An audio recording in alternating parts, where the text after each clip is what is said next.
It is just past midnight here on a blowy night in Seoul. In just about 10 hours, there could be some very historic talks happening about 30 miles from where we are. For the first time in more than 2 years, the two sides, North and South Korea, will be in formal conversations. They'll be meeting face-to-face in Panmunjom on the DMZ. Now, they'll be meeting primarily about North Korea's participation in next month's Winter Olympics here. It looks like as of today that will happen, but there's still a lot of details to be worked out, but also to be discussed ways to improve relations between the regime of Kim Jong-Un and the South. After this terrible past year, a lot of people are hoping for success, including the United States. Take a listen.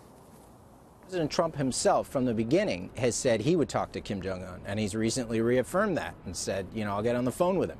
So South Korea is opening a channel that can have positive indirect effects to make it easier for the Americans to start talking to the North Koreans at a senior level. For now, though, the U.S. on the sidelines of these conversations. Sandra. Greg, what's the reaction there in South Korea? Well, you can imagine there is a lot of anticipation for these talks. It's a long time coming. It's been a very tough year dealing with the situation in the Korean Peninsula with the nukes and the missiles coming from the north. Now, they're clearly aimed at the U.S. Folks here feel they're a little bit caught in the crossfire. There are conservative elements here that are concerned that this more dovish government might give away the farm in these talks. Certainly there are concerns in the U.S. Washington has been vocal about worries that maybe North Korea is trying to drive a wedge between South Korea and the U.S. Still, there have been gestures, the delay of U.S. and South Korea military drills until after the Olympics, as well as some warmish words from President Trump. Here's what the locals think. I'm very hopeful. Why? Because there are chance to communicate. South Korea and North Korea are so bad right now.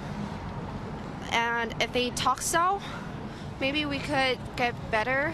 I believe communication is necessary whenever, for whatever issue.